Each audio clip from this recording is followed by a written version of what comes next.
I'm a single guy in my mid-30s. This happened a few years ago during a somewhat depressing period in my life. I had just broken up with my girlfriend of 5 years, the girl I thought I'd be marrying one day and starting a family with. It's safe to say I was pretty lost at that time. I can't lie, the psychological damage of the breakup was pretty severe. I spent entire weeks sulking and forgetting to take care of myself. I'd wake up, talk to no one, go to work, talk to no one, and come home to spend the rest of the day in bed. The weekends were even worse. I'd forget to eat, and I wouldn't leave the house.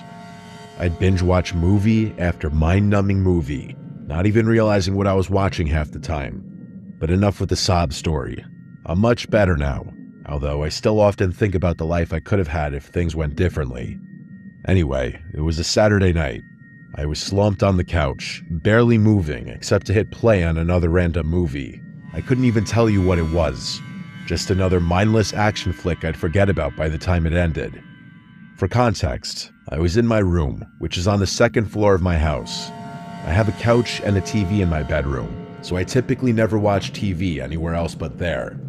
At one point, I looked down at my phone. It was a few minutes after 9 p.m. I remember that distinctly because my mom was calling me for like the 4th time that day. I didn't want to ignore her, but I let it ring out anyway. I knew she meant well, but I couldn't bring myself to talk. I didn't want to hear the usual questions about whether I'd eaten or gone outside. Eventually, I got tired of whatever was playing and backed out to the menu. I wasn't really in the mood for anything, but I clicked on some random horror movie I'd never heard of. It was one of those generic ones with a grainy thumbnail. I figured I'd half watch it until I fell asleep. About 20 minutes in, I realized the movie was even worse than I expected. The audio was a mess. Every time someone talked, I had to turn the volume way up just to catch a word or two. And then the next sound effect would blast through the speakers and damn near rupture my eardrums. For whatever reason, though, I kept the movie on. I think it was just because I was too lazy to change it again. At some point, I started noticing this weird sound effect in the movie. It was this sharp, metallic clang, kind of like a pipe hitting concrete. It didn't match anything that was happening on the screen. No one was holding metal, and no one was in a warehouse or anything like that, and it wasn't timed with the scares either. It would just show up every minute or so, like the director had accidentally looped it or something. Same exact sound, same volume, and same pitch. It was almost too consistent to be a coherent sound design choice. That, plus the fact that the rest of the audio was mixed so poorly, made me question how the movie had even made it to streaming platforms. The poor quality of the movie actually made it harder to turn off, partly because I was enjoying criticizing it, but also partly because I needed to see how something so terrible would play out. About halfway through, I got up to use the bathroom, and for whatever reason, I actually paused the movie instead of not caring enough about what was going on. When I got back and sat down, I grabbed the remote and hovered over the play button, but right as I was about to press it, I heard that sound again. That same sharp metallic clang, except this time, the movie was paused. I froze for a second, just staring at the screen. No audio, no movement, but the sound had been clear as day, and it had come from somewhere inside the house. That's when it clicked. It had never been part of the movie. I stayed completely still, trying to make sure I hadn't imagined it. I watched the paused screen and just listened, hoping my mind had just been playing a trick on me. But then, about 45 seconds later, there it was again. The exact same clang. I didn't waste another second. I immediately jumped up, grabbed a knife from my desk, and started moving room to room, frantically checking every place someone could possibly be hiding. Every room in the house was clear, though. There was no one. In fact, there were no signs that anything was out of place either. But as I walked back up the stairs with my heart still pounding, I heard the clang again. It wasn't as loud this time, meaning it must have been coming from my room, where I had been watching the movie. But I had been sitting there the whole time, so that didn't make any sense. That's when it hit me. I had a few windows open. It was spring, and the weather had finally started warming up, so I'd gotten into the habit of cracking them in the evenings to let some air in. I started thinking maybe the sound wasn't coming from inside the house at all. Maybe it had been coming from right outside the house this whole time. I don't know why, but that thought scared me even more. I went over to the window and pushed the curtain aside just enough to get a look at the backyard, and there it was. One of the deck chairs was sitting out in the middle of the lawn, maybe 20 feet from the house, and standing next to the chair was a kid, a young kid. I couldn't really make out any of his facial features given that it was so dark out, but the silhouette was way too small to be an adult. It was 100% a little kid. He was holding what looked like a PVC pipe, which explained the noise I had been hearing. He must have seen me, because as soon as I looked out the window, he smacked the pipe against the chair. I instantly stepped away from the window and felt my body start filling with fear. I know it sounds silly that I was afraid of something like that, but I couldn't fathom what that kid was doing outside my house. Did he have some kind of mental disorder? It didn't make sense. And then I thought about the fact that he must have been standing out there for nearly an hour, which freaked me out even more. I tried to slow my breathing and think rationally. Maybe the kid was lost. Maybe he had wandered off from a nearby house and didn't know how to get back. I told myself I couldn't just stand there and do nothing. So I went down the stairs and made my way through the house toward the back door, trying to keep calm. I even turned on the porch light, thinking it might help the kid feel less spooked, or at least give me a better look at him. As I was turning the doorknob, I froze. Something about it felt wrong, like I was walking into some kind of trap. If that kid were really lost, wouldn't he ring my doorbell or call out to me through my window? And even if he were too scared to, and ultimately decided that banging a pipe against one of my chairs was the best option, would he really stick to that strategy after a whole hour? It was insane. Something in my gut told me not to go outside, so I slowly backed away from the door. I crept over to a small window just left of the door, one that overlooked the porch and part of the backyard. I kept the light off behind me and slowly tilted the blind with 2 fingers, just enough to see through without drawing attention, and there they were. There were 2 men wearing all black, crouching below my back door, as if ready to ambush me the second I opened it. I must have stared too long, because one of the men suddenly turned his head and locked eyes with me through the glass. I dropped the blinds and instantly dialed 911. I was halfway up the stairs when I heard banging on the back door. Those guys were trying to break in. I sprinted to my bathroom and locked the door. By that point, I was having a full-on panic attack. I felt like I couldn't move. I was struggling to breathe, honestly. Shortly after I got to the bathroom, I heard a crash from downstairs, followed by the sound of footsteps walking around below me. Those people were in my house. I heard a set of footsteps walking up the stairs, and I held my breath as they made their way down the hall. I saw the bathroom doorknob turn ever so slightly, followed by a loud bang, like they were trying to kick the door down. That made me lose it. I yelled at the top of my lungs that the police were on their way, and the person on the other side of the door instantly ran back down the stairs. A few seconds later, I heard one of the doors slam, then silence. The police arrived shortly after that, and I told them everything. There wasn't much they could do. I didn't have any cameras, and I wasn't even able to give them any valuable information. The one thing that made them take things a little more seriously was the fact that there was a child involved. According to the police, that kind of involvement suggested whoever these guys were, they weren't just impulsive criminals. They were willing to go way further, and that was the scariest part for me too. I don't like thinking about the poor kid's involvement in the whole thing. Every explanation I came up with is equally sickening. The police told me I was likely the target of a random attack, but the whole scheme was just way too elaborate, in my opinion. Nothing has happened since, though, and I've since moved on with my life. I just really hope that kid is somehow safe, even though I know the odds are slim.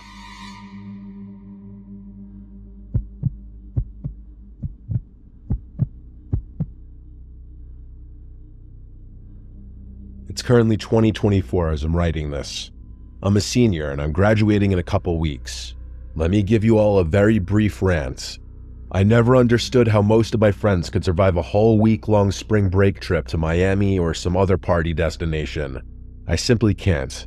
So for every year of college, spring break was an excuse for me to just go home and relax. This past spring break was no different. I'd essentially be going off the grid for a week, taking a break from grueling schoolwork and mindless drama. I was actually really pissed because I had been working on a flawless regrade request for a midterm I had just taken, and my scummy TA denied it for no good reason. But anyway, it was a Monday morning. I didn't really have any plans, just needed to get a workout in, but that was about it. I've always been a morning workout guy. It's the one thing that makes me feel like I have my life together.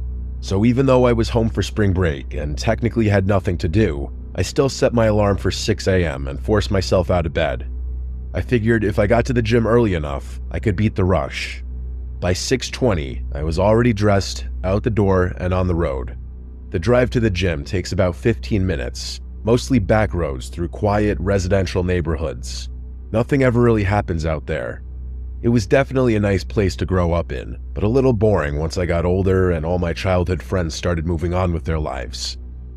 I was driving along listening to some YouTube beats when something strange caught my eye. There was an ice cream truck parked along the curb, just sitting there, engine off, no lights. That wouldn't have been weird in the summer, I guess, but this was mid-March. It was still kind of chilly out. All the kids were still in school too.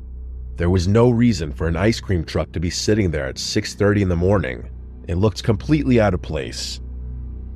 As I drove past the truck, I slowed down just enough to glance through the driver's window. It was empty.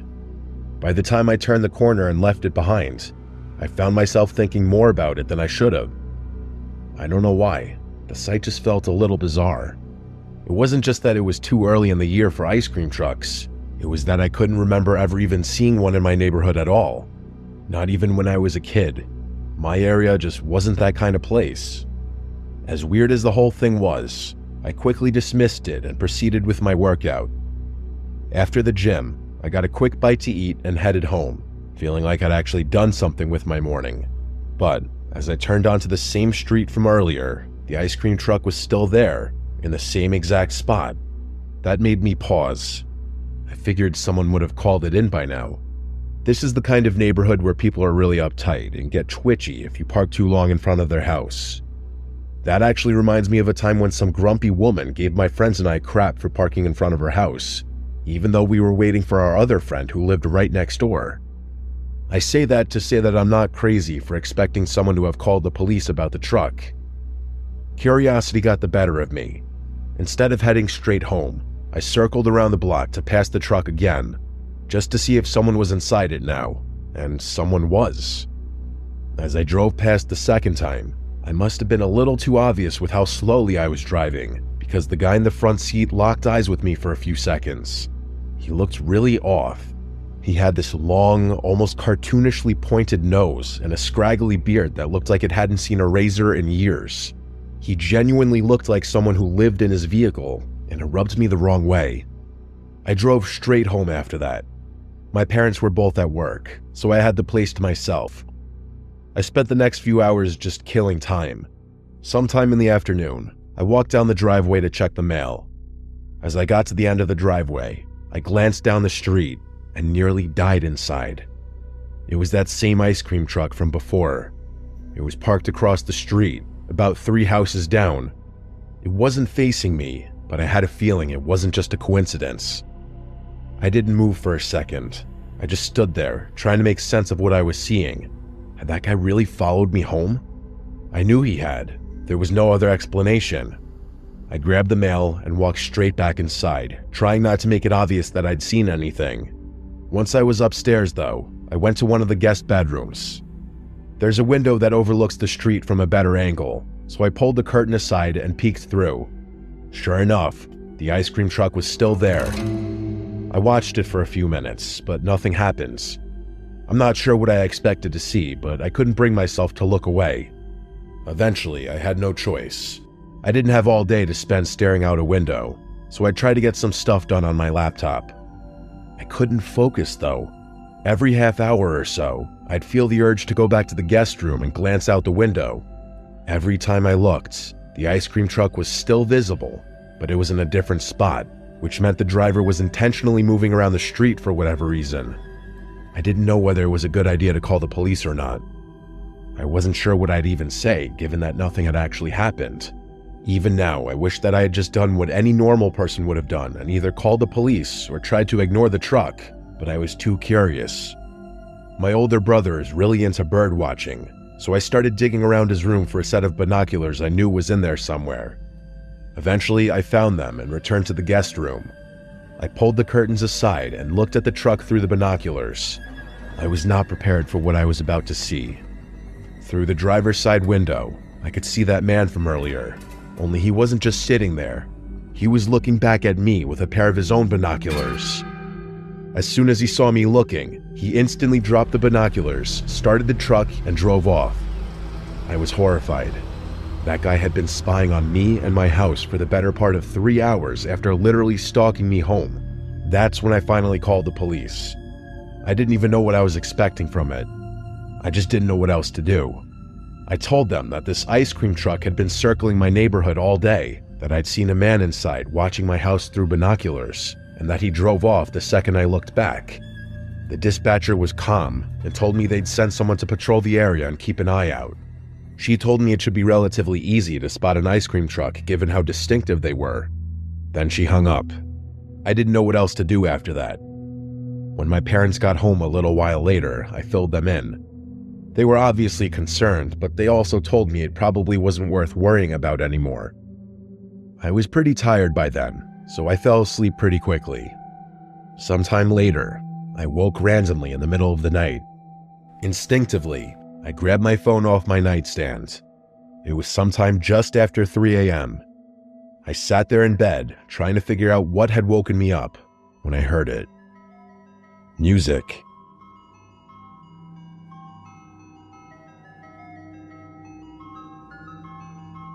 It was very faint, almost too faint to notice at first. I kept listening, and panic started building inside me when I realized what kind of music it was. The jingle of an ice cream truck. Before I could do anything, something clicked softly against the glass of my bedroom window.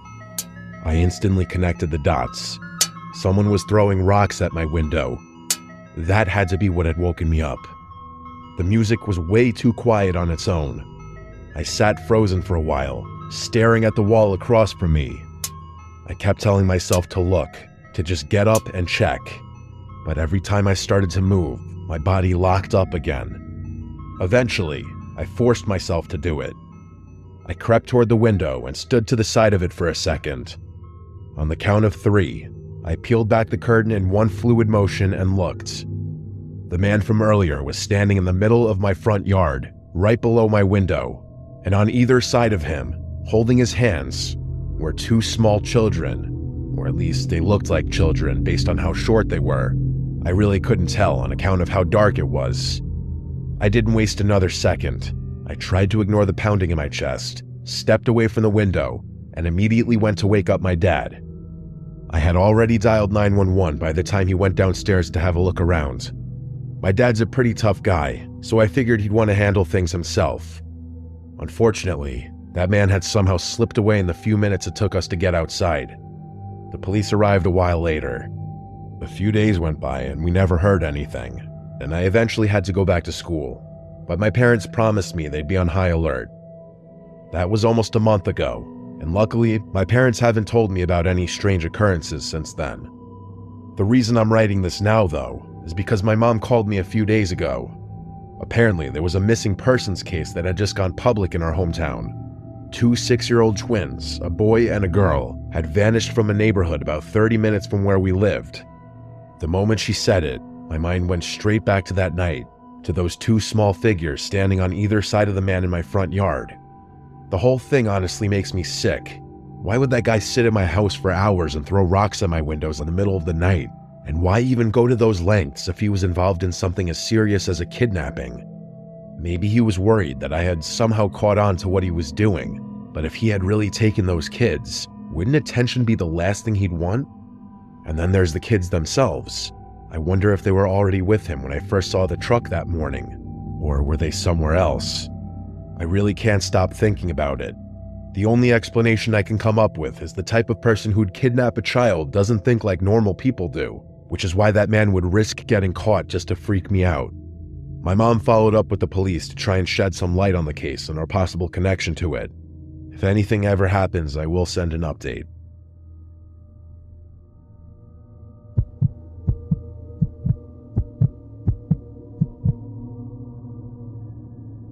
This happened last spring, about 9 months ago. I'm a sales associate for BMW, so my weeks are pretty busy. When I'm not at the dealership, I'm answering my phone. Because of all the phone work involved, sometimes I feel like I have more to do when I'm not at the dealership, as funny as that sounds.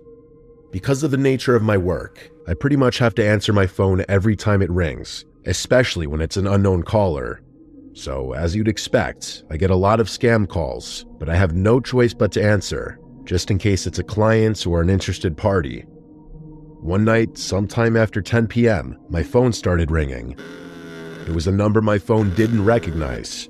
Normally, I would have picked up without thinking, but this time I was already in bed halfway through winding down. Something about how late it was just made me let it ring out. They didn't leave a voicemail. I figured if it was important, they'd leave one. But a few minutes later, the same number called again. I sat up and answered it. I was a little irritated, but I still tried to keep my voice polite, just in case it was someone serious. At first, all I heard was static, just this thick, uneven fuzz. I was about to hang up when I caught something underneath it. A voice. I held the phone closer and listened. It was my voice. I was 100% sure of it. That actually made me freeze up a little bit. After a few seconds, I realized it was more than just a recording of my voice. It was a conversation I'd had earlier that day with a client. Just standard stuff, pricing, availability, setting up a test drive. Nothing sensitive, but it was definitely real. It was definitely my voice. I still don't know if it was the right decision, but I instantly hung up the phone. I sat there for a while, just staring at my phone, trying to make sense of what I'd just heard. I wasn't panicking, but I definitely wasn't calm either. The best way I can describe what I was feeling was a mix of confusion and unease. My first thought was that maybe it was the client I had talked to earlier. Maybe he had accidentally called me while trying to play back the call or record it for his own notes. I really don't know. It felt like a stretch, but it was the only explanation that didn't immediately spiral into something worse. That didn't really explain why the number was unknown instead of the number he had called from earlier, but it was the best I could come up with. The next morning, I decided to call him back just for my own sanity. He answered right away and seemed totally normal, friendly even. But when I brought up the call from the night before, he had no idea what I was talking about. He sounded genuinely confused. I apologized for the mix-up and hung up, and for whatever reason, I believed him. The rest of the day was normal. I had a few appointments, followed up with some leads, nothing out of the ordinary. I didn't think too much about the call from the night before, but later that night, around the same time, I got another call. The number wasn't saved in my phone again, but it was different from the number that had called me the night before. This time, I answered it immediately. Exactly what I was dreading happened. It was another static-heavy recording of a conversation I had that day with a client. A different client. A whole different conversation entirely. I hung up again without saying anything.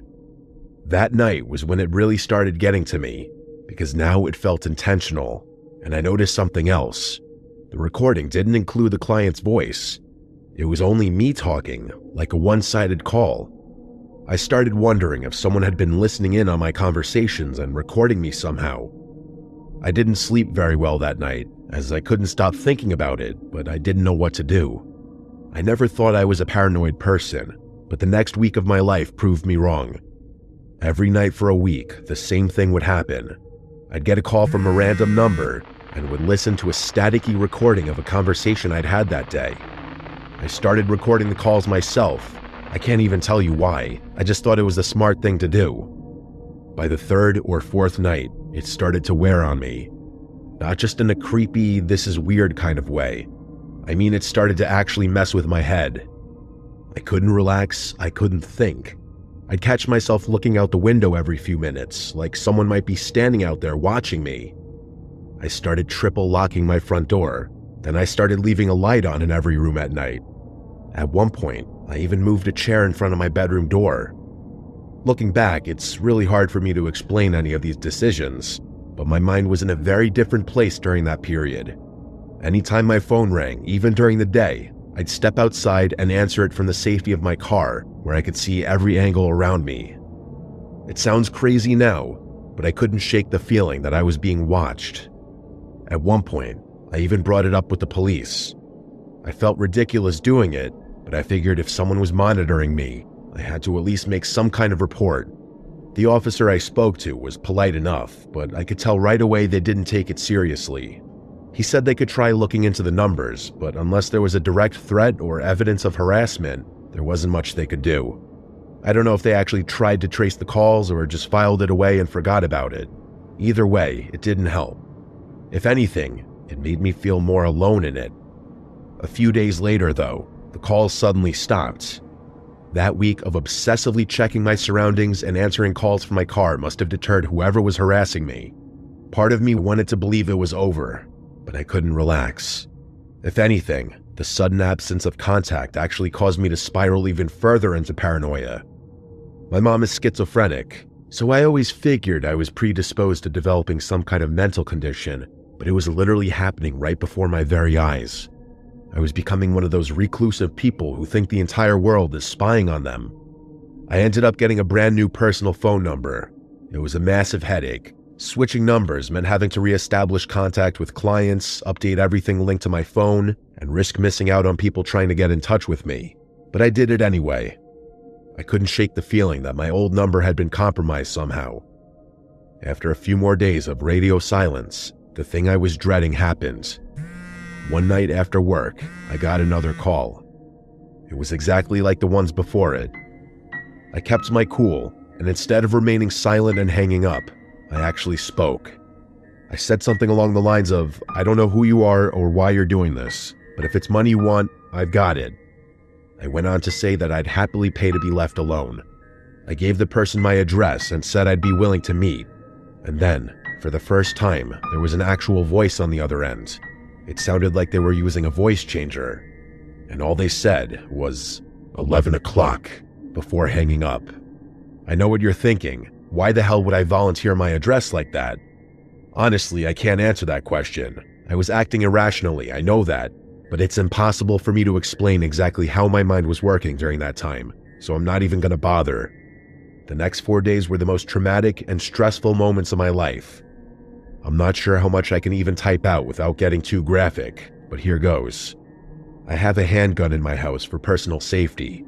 I grabbed it from my room, loaded it, and sat at my kitchen table and waited. I can't even begin to explain all the thoughts that were bouncing around in my head as I sat there.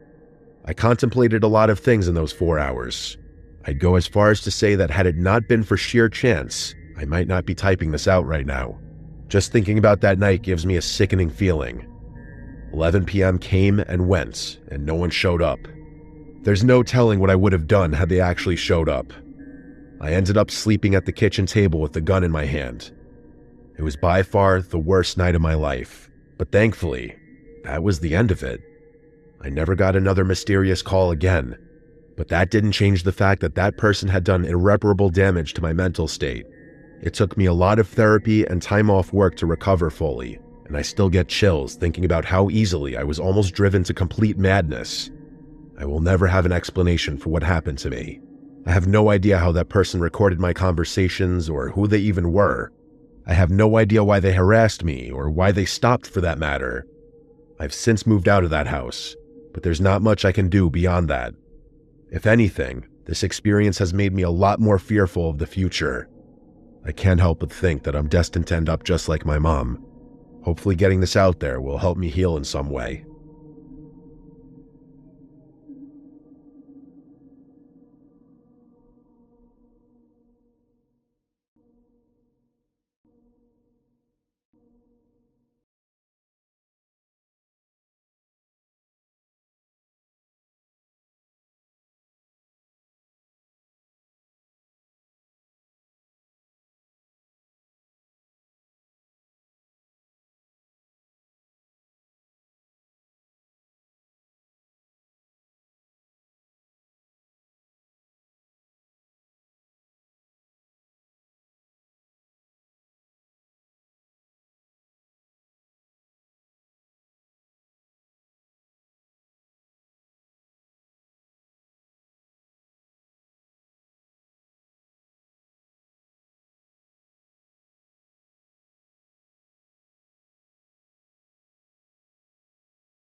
The Eternal Campfire. Elaine and I has just gotten married a few weeks ago, and this was our honeymoon. A chance to disconnect from the world and get lost in nature. We wanted to explore somewhere new, something off beaten the path. And this forest seemed perfect. It was supposed to be an adventure, just the two of us discovering the unknown together. But the day had slipped away, faster than we expected. The sun dipped behind the mountains, and suddenly the forest was a lot darker and more intimidating than we'd planned for. I could feel the tension between us. Neither of us wanted to admit we were a bit lost, and that getting out of before dark might be harder than we thought. Just as I was about to suggest, turn back, Elaine grabbed my arm. "Look, there's a light ahead," she said, her voice tinged with relief. I followed her gaze, and sure enough, a warm glow flickered through the trees. My first thought was that we had stumbled upon a campsite. Maybe some friendly locals who could point us in the right direction. We hurried toward that light, feeling a mix of strange hope and relief. But when we arrived, our excitement quickly turned to confusion. There was no one there, just a massive bonfire, blazing in the middle of the clearing. The flames were high and hot, but what struck me as odd was the fire itself. There was no ashes, no signs of wood being added to keep it going. It was as if the fire was burning on nothing at all. Elaine and I exchanged a glance. It was weird, sure, but night was falling, and we were tired. The temperature was dropping, and the bonfire's warmth was irresistible. We decided to stay the night, figuring we could sort things out in the morning. We set up our tent a few feet from the fire, close enough to feel its heat, but far enough to keep an eye on it, just in case. The fire was mesmerizing, almost hypnotic. As Elaine and I sat there, watching the flames dance through the dark, we tried to relax, talking about our plans for the next day and how we'd laugh about this little detour later. But a high spirit didn't last long. There was something unsettling about the silence that surrounded us. It was the forest had gone to sleep, but we were the only ones left awake. The fire, though, was anything but silent. It roared with an intensity and felt unnatural, almost as if it were alive, feeding off the night itself. I tried to dismiss the thought, but I couldn't help wondering how it was able to burn like that, as the hours dragged on a flame didn't die down, even without fuel. Eventually, we decided to turn in for the night, hoping that sleep would come quickly and bring it with morning light. We crawled into our tent, the fire still burning strong just outside, and tried to get comfortable. But sleep didn't come easy. My mind kept circling back to that fire, to the way it burned so intensely. It was almost as if it was feeding on the darkness itself. Elaine shifted beside me, and I knew she was having some trouble sleeping too. But neither of us said anything. What was there to say? It was just a weird fire, and we were letting our imaginations get the best of us. At least, that's why I kept telling myself. When I finally did drift off, it felt like I barely closed my eyes before I was awake again. I lay there, staring up the ceiling at the tent, waiting for the first light of dawn to seep through. But something was wrong.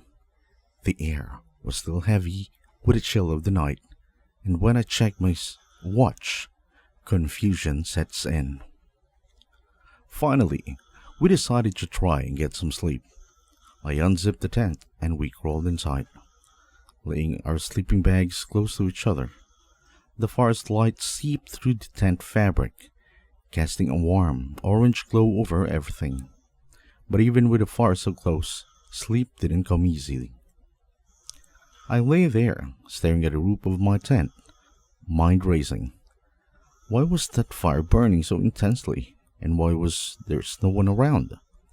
These thoughts kept swirling in my head, refusing to let me rest I turned over, pulling Elaine closer, as if her presence could ward off the unease I felt. Eventually, exhaustion took over. I drifted off into a restless sleep. When I woke up, it was still dark, but my first thought was that I must have only slept for a couple of hours. I reached for my phone to check the time, expecting to see it was still the middle of the midnight, but when the screen lit up, it showed something that didn't make any sense. 8:30 a.m.? I frowned, shaking my head to clear the sleepiness. I checked the time again, thinking maybe I'd read it wrong, but it was still the same. It should have been morning by now, with the sun rising light up the sky. But when I unzipped the tent and looked out, it was still pitch black, just as dark as it had been when I went to sleep. "Elaine," I called softly, trying not to sound panicked.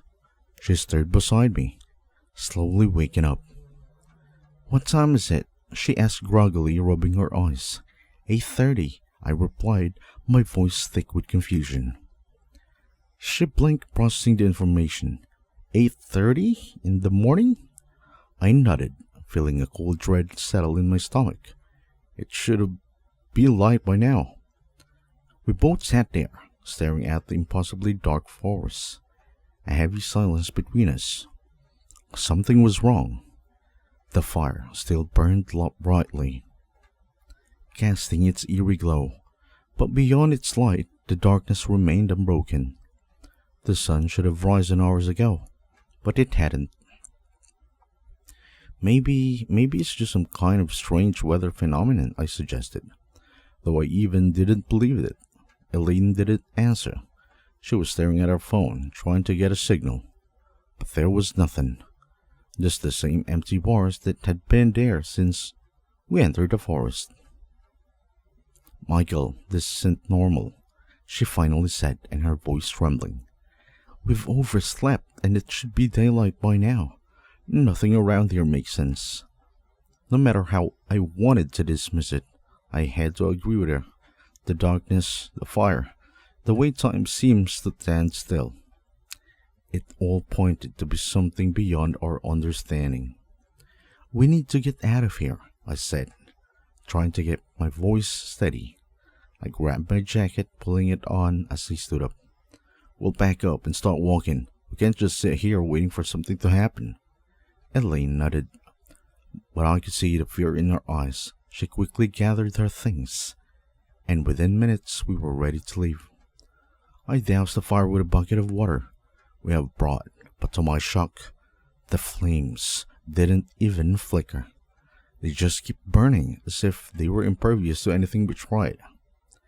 "We shouldn't waste more time on it," I muttered, deciding to leave behind. We started walking, using our flashlight to cut through the thick darkness. But no matter how far we went, the light from the bonfire never seemed to fade. It was like we were walking in circles, always ending up back when we started. Hours seemed to pass, though I couldn't be so sure. My watch still showed morning, but there was no way to tell me what time it really was. The oppressive darkness made it feel like we were trapped in an endless night, with no way to escape. Finally, exhausted and disoriented, we found ourselves back at the bonfire. I couldn't understand how it was possible. We had walked into a straight line, or so we thought, but we were back where we started. Elaine slumped to the ground, her face pale and drawn. "We can't leave, can we?" she whispered, her voice filled with despair. I didn't answer. The truth was, I was just as scared as she was. Something was keeping us here, something beyond our control or comprehension. And the more I thought about it, the more I realized that a fire was the key. Whatever was happening, it was connected to that fire. "We need to find out what that fire is," I said, finally. "There has to be a reason it's here and why we can't seem to escape it." And so, we turned our attention back to the fire, trying to piece together its mystery. We searched the area around, desperate for any clue that could bring explanation what was happening. Suddenly, my foot struck something hard, half buried in the dirt. I knelt down and unearthed a small rusted metal box. With trembling hands, I pried it open. Inside, we found a charred piece of parchment, almost illegible except for a few hunting words scrawled in faded ink. The fire feeds on time, on memories. To escape, you must give up what you hold most dear. Elaine looked at me, horrified. What does it mean? I took a deep breath, struggling to my thoughts into words. I think if we want to leave, we have to give it something. Some of our precious memories. Elaine's face was drained of color, but if we do that, we'll lose ourselves. We sat in silence for what felt like an eternity, knowing this was the hardest decision we've ever had to make. Tears welled up in Elaine's eyes, and I felt my own throat tighten. The fire seemed to grow hotter, as if dancing our fear. Keep down, we both knew there was no other choice. Together, we approached the fire. Holding each other's hands tightly, I closed my eyes. Flashes of many memories together swirled in my mind. Suddenly, everything went blank for a second. When I opened my eyes, the fire in front of me began to fade, the light dimming until all that was left was a pile of cold gray ashes. The sun was rising now, casting a pale light over clearing. We have done it. We were free. But something inside felt hollow. I looked at Elaine, and I could see the same emptiness in her eyes. I felt nothing for her, just looking at a stranger. Even though I thought I knew this woman, the memory was taken. It was the moment we fell in love.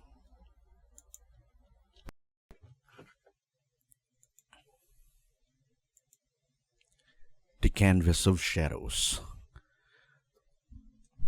The sun hadn't even risen when I packed up my gear and left the city behind.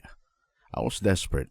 Weeks, maybe months of creative block had me worn down, and needed a change of scenery. So I just packed my things and drove. I didn't have a specific destination in mind, just a vague idea of finding a secluded spot out of town where I could be alone with my thoughts. I'd heard about few places from friends, places where the air was fresh and the views were stunning. That's all I wanted.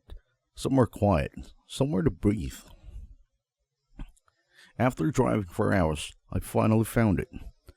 The road narrowed, winding through these dense woods, until suddenly the trees parted, revealing a glimmering lake. It was perfect. The water was calm, reflecting the soft light of the early morning, and the whole place felt untorched. Like a hidden gem no one else had found, I set up my tent near the shore, taking in the serene beauty around me. The only sound were the gentle lapping of the water and the occasional rustle of leaves in the breeze. It was exactly what I needed. As I walked along the shoreline, my eyes caught sight of something across the water. At first it was just a dark shape, barely visible through the trees, but as I moved closer, I realized it was half building, half hidden, and almost blending into surroundings. An old abandoned lake house. My curiosity was piqued. Maybe it was the mystery of it, or maybe I was just looking for an excuse to explore instead of facing the blank canvas it brought me. I grabbed my gear and started the short hike around the lake. The closer I got, the more intrigued I became. The lake house looked like it had been abandoned for years. The wood dark and weathered, windows cracked and completely shattered. But there was something oddly inviting about it, as if it was waiting for someone to come along. The door creaked as I pushed it open, revealing a dim, musty interior. The place was a mess. Dust-covered furniture, peeling wallpaper, and debris scattered everywhere. But in the middle of what must have once been the living room, there was something about the place: an easel, a large canvas, a set of old painting supplies, all untouched by time. as if someone just stepped out for a moment and would back any second. Suddenly, I could feel the itch to create, the first spark of inspiration I'd felt in weeks. I'd set up my own supplies next to the canvas, thinking I could use the eerie atmosphere to finally break through my creative block. The old brushes felt familiar in my hand, and before I knew, I was lost in the strokes and colors. I decided to paint the scene in front of me, a serene lake view, just as it appeared in morning light.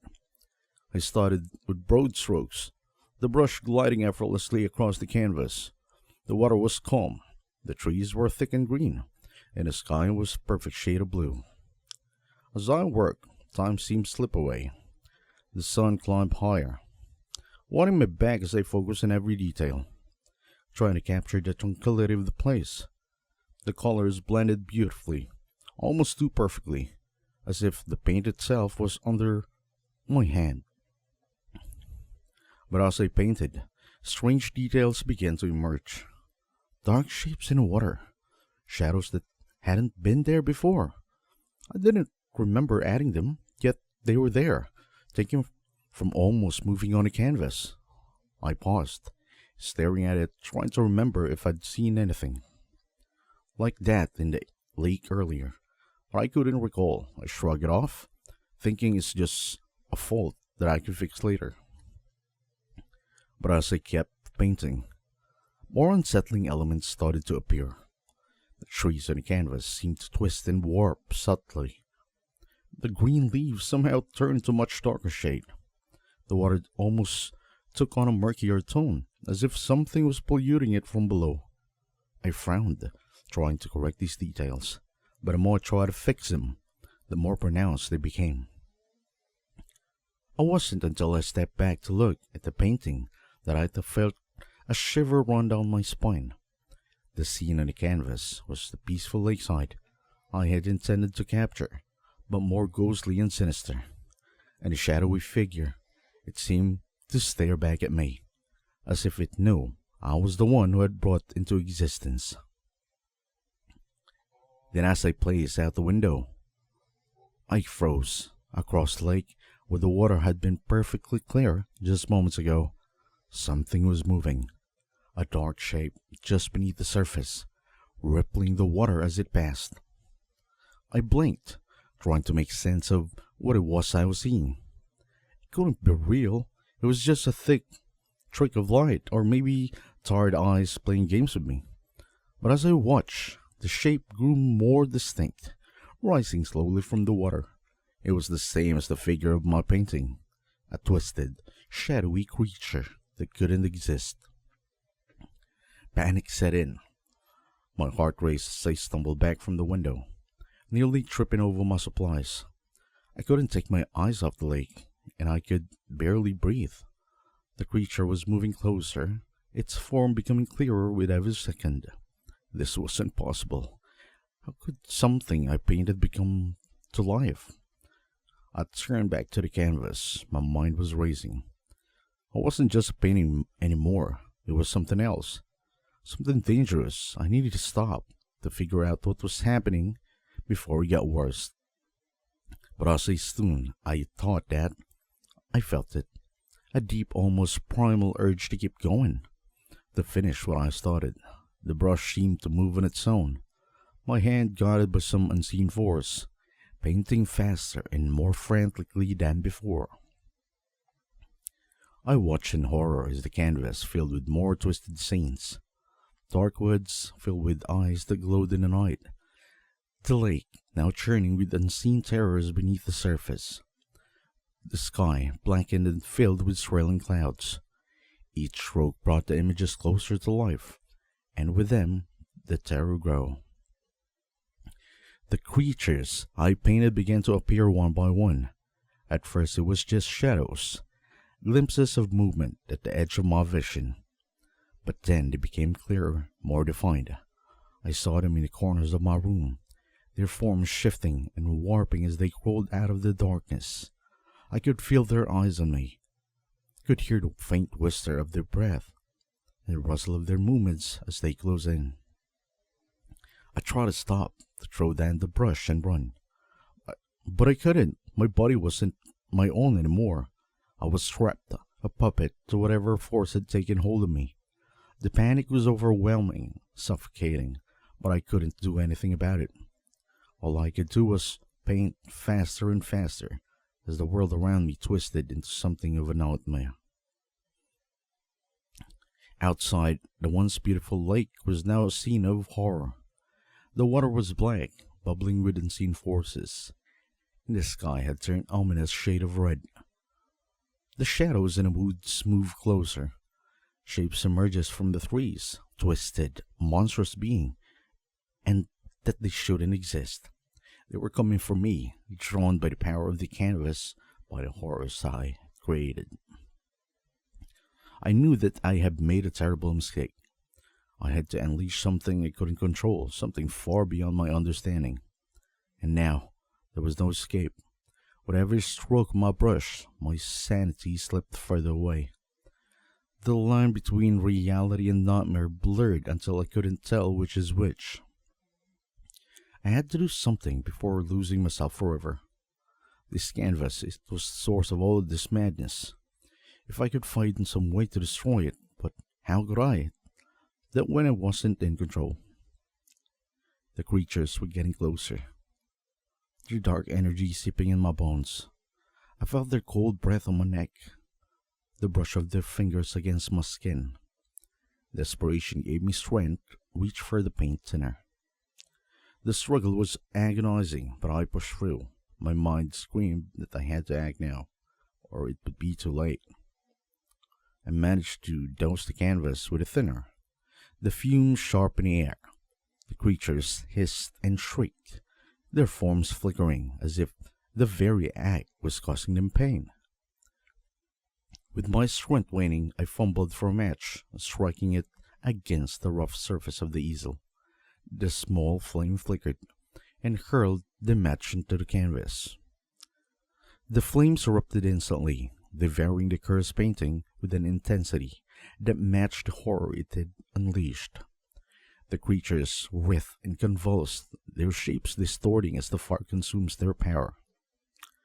The lake house quickly became an inferno. Flames licked at the walls, the heat growing unbearable as the fire spread with a terrifying speed. I stumbled back, choking on the thick, black smoke, my eyes watering.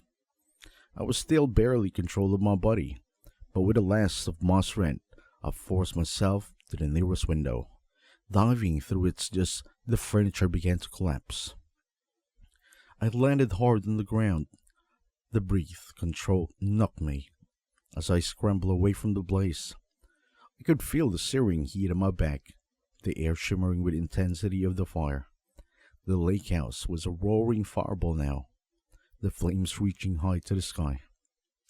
I didn't say to watch. I ran out there as fast as I could and didn't look back. Just appreciated that I had escaped. The curse that just plagued me was finally destroyed, and I was self back again. The Trick of Aurora Borealis. The sky above us was a vast, inky black canvas, waiting to be splashed with color. Margaret and I had talked about this moment for years, our own little adventure to witness the Aurora Borealis. There was something almost surreal about finally being here, at the top of a mountain, miles away from everything and everyone. Margaret was all smiles, her breath visible in the crisp night air as we finished setting up camp. I couldn't help but admire her, calm, collected, always a step ahead. She had packed meticulously, down to the smallest detail, while I was more concerned with capturing the perfect photo than worrying about how many layers I was wearing.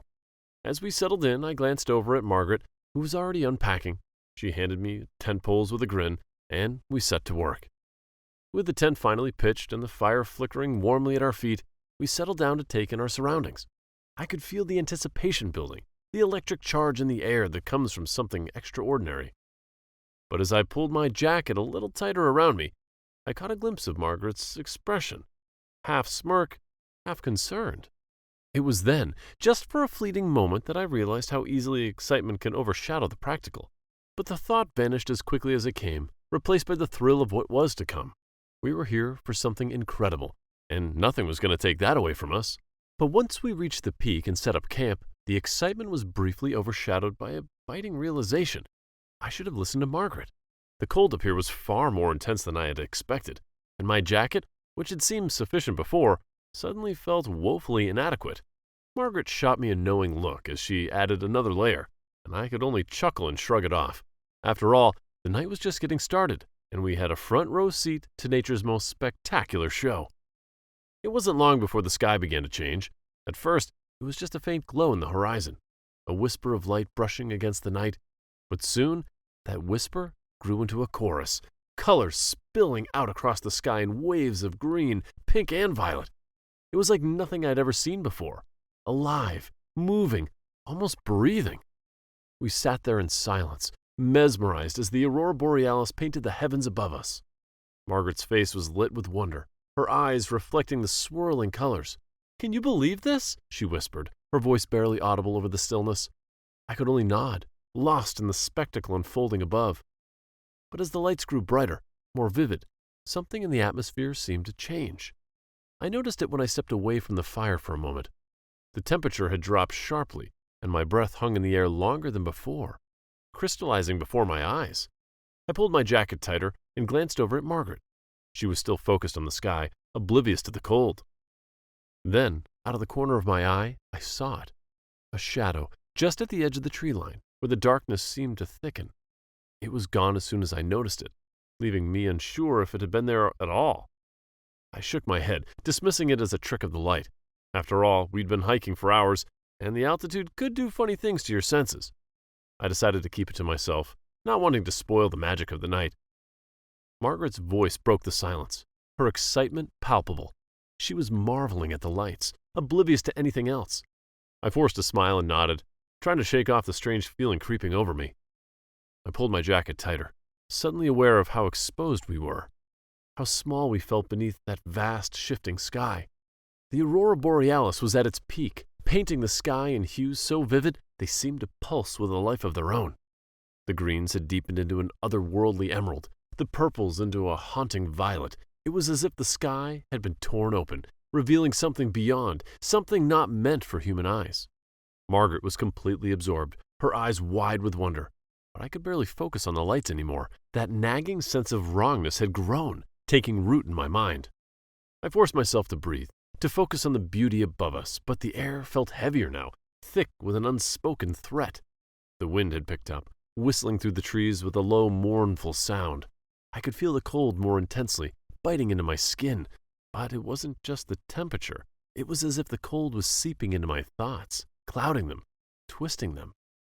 Then I saw it again, that shadow. But this time, it wasn't at the edge of my vision.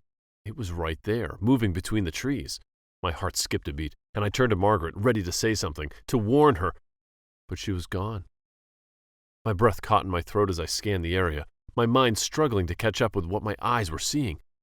The campfire cast long, flickering shadows, and in one of them I saw movement. I saw her. But she wasn't alone.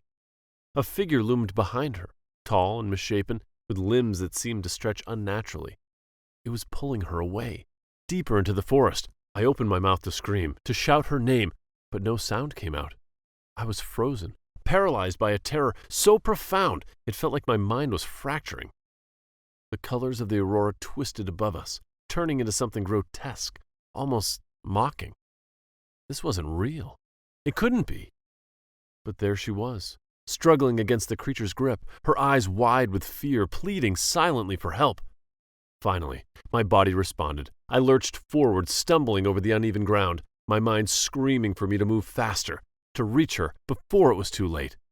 But the forest seemed to conspire against me. The trees twisted and turned, their branches reaching out like claws, slowing me down. The shadows deepened, growing thicker, more solid, until they felt like walls pressing in on me from all sides. I could still see her, just ahead, but the distance between us seemed to stretch impossibly, the space warping as if we were in some nightmarish funhouse. The creature turned its head, and for a split second I saw its face, or what should have been its face. There was nothing there, just a void, an emptiness that seemed to pull at my very soul. My legs buckled beneath me, and I fell to the ground, my hands digging into the cold, unforgiving earth. And then, just like that, they were gone. The forest was silent. The only sound was my own ragged breathing. The aurora continued to dance above, beautiful and terrible, indifferent to the horror that had just unfolded beneath it. I was alone, surrounded by the dark, the cold, and the terrifying realization that Margaret was gone. I forced myself to keep moving, to push through the shadows that clung to me like a living thing. My breaths came in shallow gasps, each one clouding the air in front of me, but I couldn't stop. Margaret's name was on my lips, a desperate whisper that was swallowed by the oppressive silence around me. I stumbled over a root, falling to my knees, and that's when I heard it, a low, guttural growl, resonating from somewhere deep in the forest. It was a sound that didn't belong to any creature I knew, a sound that sent a jolt of pure terror through my body. I scrambled to my feet, my eyes darting around, trying to find any sign of Margaret, any sign of the creature that had taken her. But the shadows were alive now, twisting and writhing in the corners of my vision, always just out of reach. The ground beneath me felt unsteady, as if it might give way at any moment, plunging me into some unknown abyss. I pushed forward, driven by a primal need to find her, to save her. But every step I took seemed to pull me further into the nightmare. The forest was a labyrinth, its paths shifting and changing, and I was hopelessly lost within it. Suddenly, a flash of movement caught my eye. I turned sharply, and there, through a break in the trees, I saw her, Margaret. Her face pale and frightened. She was staring at me from across a narrow ravine. The creature was gone, but the terror in her eyes was still there, as if she had seen something far worse than I could imagine. "Margaret!" I shouted, my voice hoarse, but she didn't respond. She just stood there, motionless, as if frozen in place. I rushed towards her, my feet slipping on the icy ground, but the closer I got, the more distant she seemed. It was as if the very space between us was stretching, pulling her further and further away. Panic gripped me. I couldn't lose her, not like this. Just when I felt like I would never reach her, the ground beneath me shifted, and I fell, tumbling into the darkness. As I fell, I could see her, her figure growing smaller and smaller until it was swallowed by the night. When I hit the ground, it wasn't the hard, cold earth I was expecting, but something softer, almost yielding beneath me. I lay there for a moment, disoriented. My body ached from the fall, but it was the silence that struck me the hardest. The forest, which had been alive with strange noises, was now deathly quiet. I pushed myself up, my hands sinking slightly into the ground, which felt unnerving like wet moss. I looked around, but the trees, once familiar, had taken on a sinister quality, their twisted shapes looming over me like silent, malevolent watchers. The sky above, which should have been filled with the vibrant colors of the aurora, was now a dull, oppressive gray, the lights flickering weakly as if struggling to stay alive. "Margaret?" My voice sounded small, swallowed by the darkness. There was no response, only the soft rustling of leaves that seemed to come from nowhere and everywhere at once. Panic began to bubble up inside of me, my thoughts racing. Where was she? How had we gotten separated so quickly? I stumbled forward, the ground shifting beneath my feet, making every step a struggle. The cold had seeped into my bones now, turning my limbs sluggish and uncooperative. My breath came in quick, shallow gasps, each exhale a cloud of mist that quickly dissipated into the murky air. I had to find her. I had to. Then, a sound, a low guttural growl, unmistakably close. My heart leapt into my throat as I whipped around, searching for the source. The shadows were alive again, twisting and coiling, forming shapes that flickered at the edge of my vision. I could hear them now, moving through the trees, surrounding me, their presence a weight on my chest. I broke into a run, or as close to a run as I could manage, my feet slipping on the uneven ground. The growls grew louder, more incessant, and I could feel their breath on the back of my neck, hot and rancid. My mind screamed at me to keep moving, but my body was failing me, the cold and fear sapping my strength with every step. The forest seemed endless, each tree identical to the last, each path leading nowhere. The shadows were all around me, forming a thick, suffocating wall, and within them I could see their eyes, glowing, hungry, filled with a malevolent intelligence, They were playing with me, enjoying the chase, knowing that the end was near. I tripped over a root, sprawling onto the ground, and this time I couldn't get up. My body refused to obey. Every muscle locked in place. I could hear them now, so close, the growls turning into something almost like laughter. I shut my eyes, bracing for the inevitable, my mind a whirl of terror and despair. But then, through the cacophony of growls and rustling leaves, I heard it. A voice. Faint at first, barely more than a whisper, but it grew louder, more incessant. It was calling my name, cutting through the darkness like a beacon. "Scott, wake up!" My eyes snapped open, and for a moment the world around me seemed to spin. The shadows receded, the growls faded into the background, and I found myself lying on the cold, hard ground, gasping for breath. But the voice was still there, persistent, desperate. Margaret's voice. I forced myself to focus, to push through the fog in my mind. "Margaret?" I croaked, my voice barely audible. But she was there, right beside me, her face pale and filled with worry, her hands gripping my shoulders, shaking me gently. "You scared me," she said, her voice trembling. "1 minute you were fine, and then you just collapsed. I couldn't wake you." I stared at her, the reality of what just happened slowly sinking in. The monsters, the chase, the forest, it had all been a hallucination, a nightmare born from the cold in my own mind. I reached out, my hand shaking, and touched her face, needing to feel the warmth of her skin to anchor myself back to reality. "I'm sorry," I managed to say. "I should have listened. About the cold." We sat there for a long moment, just holding on to each other, letting the warmth of our bodies push back the cold that surrounded us. The fear, the hallucinations, it all seemed so distant now, but I knew I would never forget it. The mind, I realized, could be as treacherous as any wilderness. The aurora continued to shimmer above us, beautiful and indifferent, a reminder of how close I had come to losing myself to the cold and the dark. But I was still here. We were still here. And as long as that was true, we could face whatever came next, together. Margaret leaned her head on my shoulder, and I closed my eyes. The warmth of the fire, the steady rhythm of her breathing finally allowing me to drift into a dreamless sleep, far away from the monsters of my mind.